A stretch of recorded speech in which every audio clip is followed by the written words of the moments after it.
क्या आपने कभी सोचा है, जब दुनिया की सबसे बड़ी इन्वेस्टमेंट कंपनी ब्लैक रॉक, जिसके पास $10 ट्रिलियन से ज्यादा एसेट्स हैं, वो अगर बिटकॉइन में इन्वेस्ट करती है तो इसके पीछे वजह सिर्फ प्रॉफिट नहीं हो सकती। क्योंकि ब्लैक रॉक वो नाम है जो गवर्नमेंट्स को इन्फ्लुएंस करता है, सेंट्रल बैंक्स को एडवाइस करता है और पूरे ग्लोबल फाइनेंशियल सिस्टम को इनडायरेक्टली कंट्रोल करता है। तो सवाल उठता है, आखिर ब्लैक रॉक को बिटकॉइन में क्या दिखा? वो कौन सी वजहें हैं जिनके चलते उसने क्रिप्टो वर्ल्ड में कदम रखा, और इसका असर आने वाले 5-10 साल में हम सब पर क्या होगा? चलिए जानते हैं एक ऐसी कहानी जो केवल क्रिप्टो की नहीं बल्कि भविष्य के पैसों के सिस्टम की कहानी है। ब्लैक रॉक कौन है और इतना बड़ा नाम क्यों है? ब्लैक रॉक की शुरुआत 1988 में लैरी फिंक में की थी। तब ये एक छोटी सी एसेट मैनेजमेंट कंपनी थी, लेकिन आज ये दुनिया की सबसे बड़ी फाइनेंशियल पावर बन चुकी है। ब्लैक रॉक के पास $10 ट्रिलियन से ज्यादा की एसेट्स अंडर मैनेजमेंट हैं, यानी दुनिया का हर 10वां डॉलर किसी न किसी रूप में ब्लैक रॉक के कंट्रोल में है। इसका सॉफ्टवेयर अलादीन पूरी दुनिया के 200 से ज्यादा फाइनेंशियल इंस्टीट्यूशंस के पोर्टफोलियोज को मैनेज करता है। ब्लैक रॉक सिर्फ निवेश नहीं करता, बल्कि फाइनेंशियल मार्केट की नब्ज को पकड़ता है। लैरी फिंक, विजनरी या फाइनेंशियल स्ट्रैटेजिस्ट?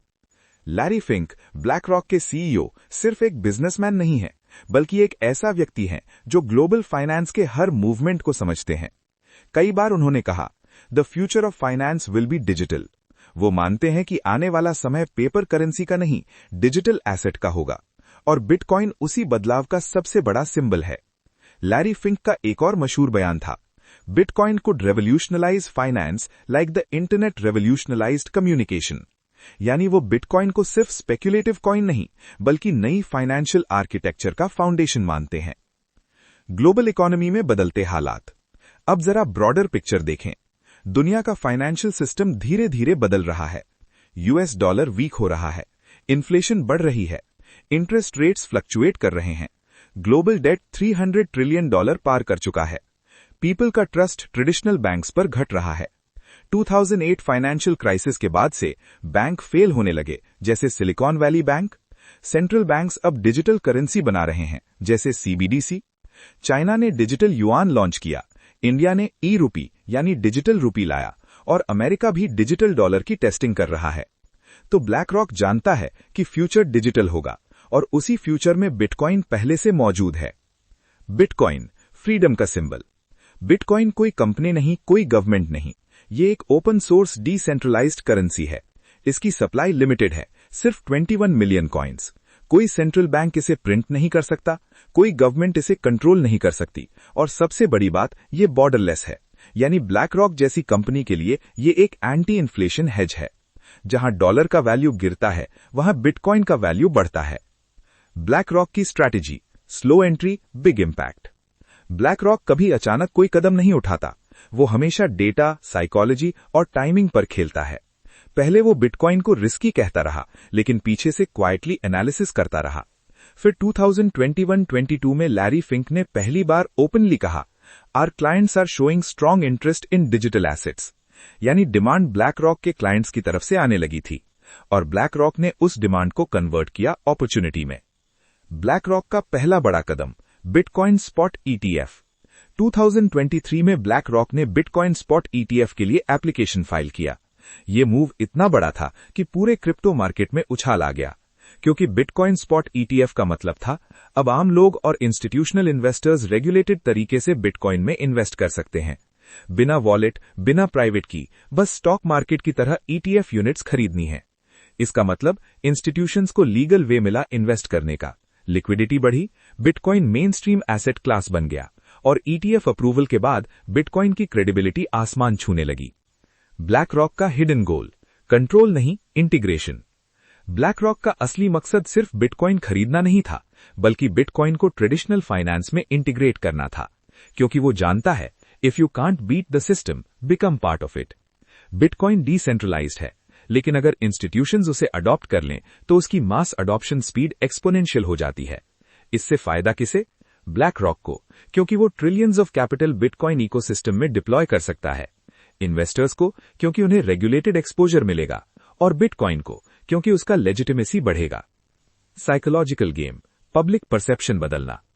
बिटकॉइन को शुरू में क्रिमिनल मनी या स्पेक्युलेटिव बबल कहा जाता था, लेकिन जब ब्लैक रॉक जैसे नाम उसमें इन्वेस्ट करते हैं तो पब्लिक परसेप्शन ही बदल जाता है।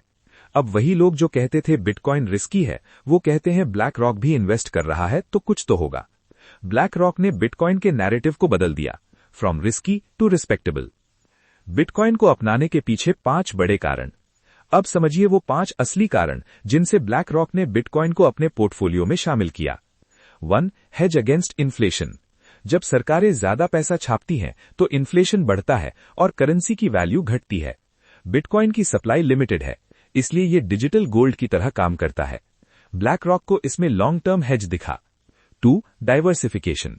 ट्रेडिशनल मार्केट्स जैसे बॉन्ड्स, रियल एस्टेट या स्टॉक्स पर डिपेंडेंसी खतरनाक है। बिटकॉइन एक नॉन कोरिलेटेड एसेट है, यानी जब बाकी एसेट्स गिरते हैं तो ये स्टेबलाइज रह सकता है। 3. Institutional demand. ब्लैक रॉक के clients, pension funds, hedge funds, governments अब क्रिप्टो एक्सपोजर मांग रहे थे। वो इसे इग्नोर नहीं कर सकता था। 4. Future of finance. Blockchain technology हर इंडस्ट्री को ट्रांसफॉर्म कर रही है। पेमेंट, कॉन्ट्रैक्ट्स, आइडेंटिटी, एसेट्स सब डिसेंट्रलाइज हो रहे हैं। ब्लैक रॉक इसे अर्ली स्टेज अपॉर्चुनिटी मानता है। 5. First mover advantage. BlackRock जानता है आज इन्वेस्ट किया तो कल वो मार्केट लीडर बनेगा।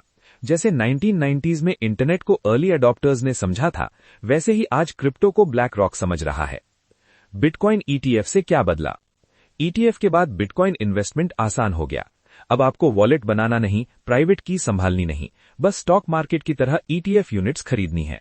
इसका मतलब इंस्टीट्यूशंस को लीगल वे मिला इन्वेस्ट करने का, लिक्विडिटी बढ़ी, bitcoin main stream asset class बन गया और ईटीएफ अप्रूवल के बाद बिटकॉइन की क्रेडिबिलिटी आसमान छूने लगी।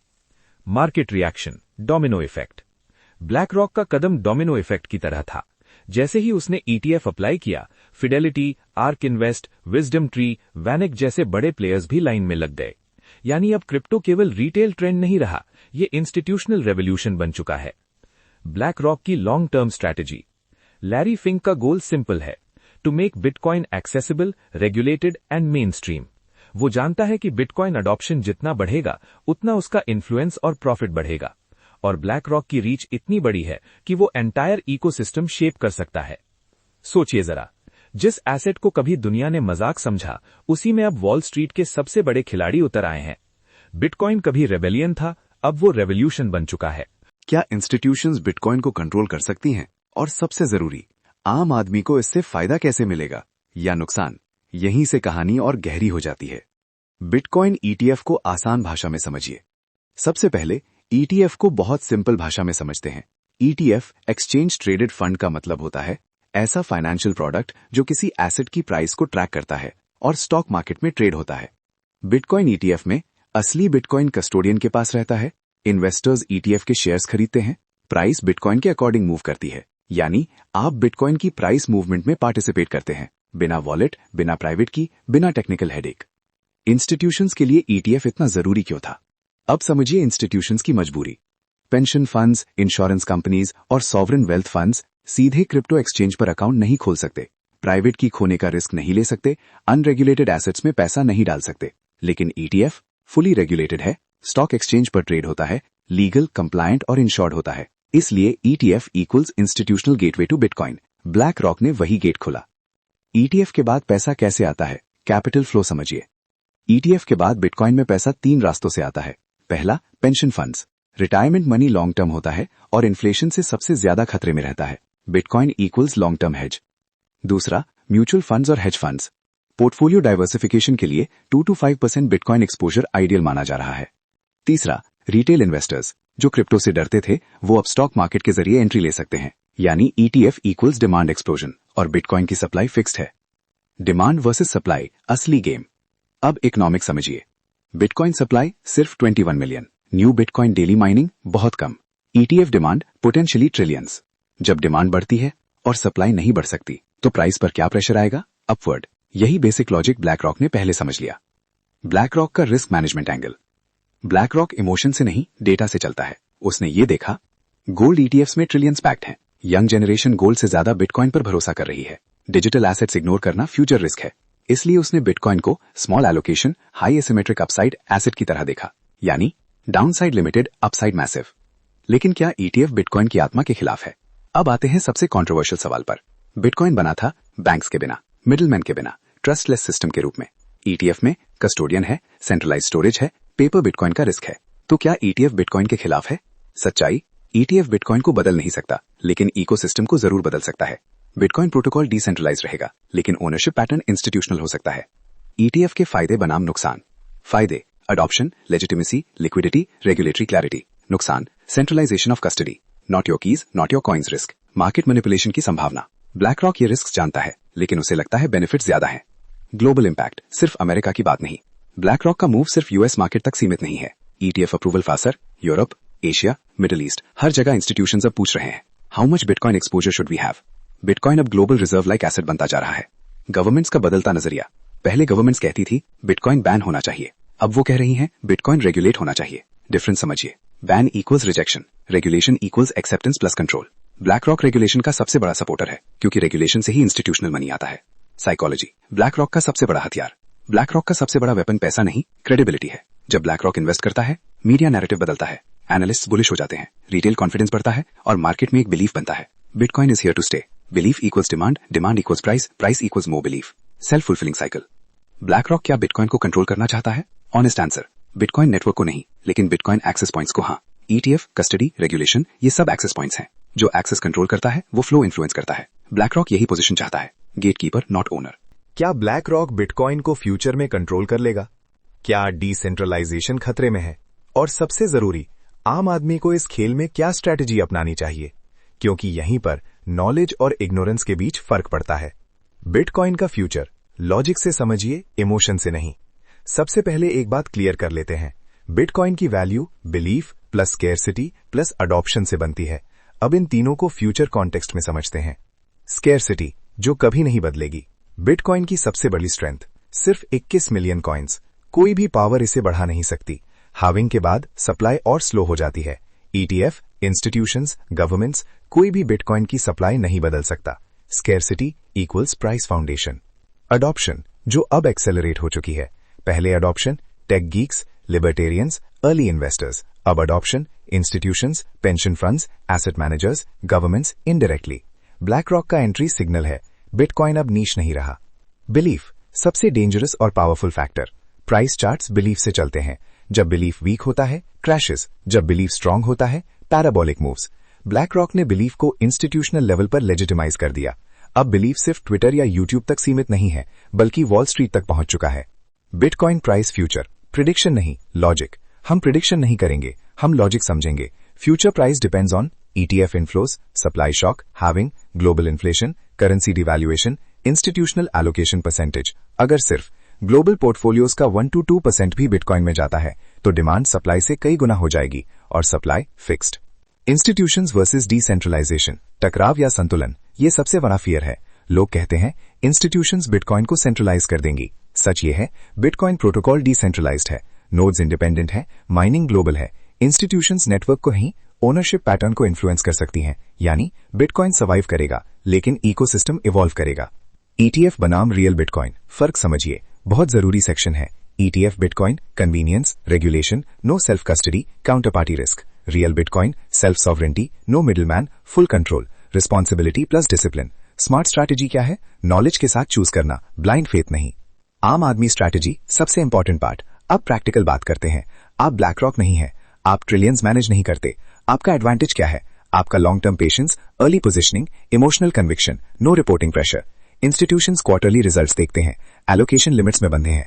आप विजन के साथ होल्ड कर सकते हैं। Smart investor mindset, black rock से सीखिए। ब्लैक रॉक की स्ट्रैटेजी से 4 लेसन सीखिए। इमोशन नहीं, allocation. Bitcoin equals all in gamble नहीं, bitcoin equals portfolio component. Timing नहीं, टाइम। परफेक्ट एंट्री पॉइंट नहीं होता, time in market matters more. Knowledge क्या है? नॉइज। हेडलाइंस आपको शेक करेंगी, नॉलेज आपको स्टेबल रखेगा। कन्विक्शन विदाउट ब्लाइंडनेस, बिलीव करें लेकिन ब्लाइंड मत बनिए। सबसे बड़ी गलतियां जो लोग करेंगे, ब्लैक रॉक की एंट्री के बाद फोमो बाइंग एट टॉप, बिना समझे leverage, short term trading, YouTube predictions पर भरोसा। Bitcoin rewards patience, not panic. Global monetary system, bitcoin की असली रोल। बिटकॉइन सिर्फ इन्वेस्टमेंट नहीं है, ये एक monetary alternative, trustless system, neutral asset, digital reserve. Future में कंट्री स्ट्रेट सेटलमेंट्स एक्सप्लोर करेंगी। सेंट्रल बैंक्स बिटकॉइन होल्ड कर सकती हैं, डायरेक्ट या इनडायरेक्ट। डिजिटल गोल्ड नैरेटिव और स्ट्रांग होगा। ब्लैक रॉक इसे पहले समझ चुका है। ब्लैक रॉक का एंड गेम क्या है? ब्लैक रॉक का गोल बिटकॉइन को डिस्ट्रॉय करना नहीं, बिटकॉइन को रिप्लेस करना नहीं, बिटकॉइन को फाइनेंशियल सिस्टम में इंटीग्रेट करना, क्योंकि फ्यूचर हाइब्रिड होगा, traditional finance plus digital assets. Black rock hybrid world का लीडर बनना चाहता है। आम आदमी के लिए बिटकॉइन क्या है? बिटकॉइन सिर्फ पैसा नहीं है, ये चॉइस है, ऑप्शन है, इंश्योरेंस है, फ्रीडम का सिंबल है। ब्लैक रॉक बिटकॉइन को एसेट की तरह देखता है, आप बिटकॉइन को अपॉर्चुनिटी की तरह देख सकते हैं। सबसे बड़ा सच, जब आप पूछते हैं ब्लैक रॉक ने बिटकॉइन में इन्वेस्ट क्यों किया, तो असली जवाब है क्योंकि ब्लैक रॉक फ्यूचर को देख सकता है, क्योंकि वो करेंसी डिबेसमेंट समझता है, क्योंकि वो पावर शिफ्ट को इग्नोर नहीं कर सकता। बिटकॉइन अब एक्सपेरिमेंट नहीं है, बिटकॉइन अब इनएविटेबल है। अपॉर्चुनिटी या ट्रैप? ट्रूथ, बिटकॉइन स्कैम नहीं है, बिटकॉइन मैजिक भी नहीं है। Bitcoin high risk, high conviction, long term asymmetric opportunity. Black rock ने एंट्री ली है क्योंकि risk of ignoring bitcoin risk of holding bitcoin से ज्यादा हो गया है। अगर इस पूरी सीरीज ने आपकी सोच बदली, आपका डर कम किया या बिटकॉइन को देखने का नजरिया बदला, तो लाइक करें ताकि ऐसे डीप वीडियोस और आएं। शेयर करें क्योंकि नॉलेज अकेले रखने से पावर नहीं बनती। सब्सक्राइब करें क्योंकि आने वाला समय फाइनेंस का है और फाइनेंस डिजिटल होगा। कल जब बिटकॉइन पूरी तरह मेन स्ट्रीम बन जाएगा, लोग कहेंगे काश हमने पहले समझा होता। लेकिन आप वो इंसान मत बनिए, आप वो इंसान बनिए जो समझता है, जो सीखता है और जो हिस्ट्री को पीछे से नहीं सामने से देखता है।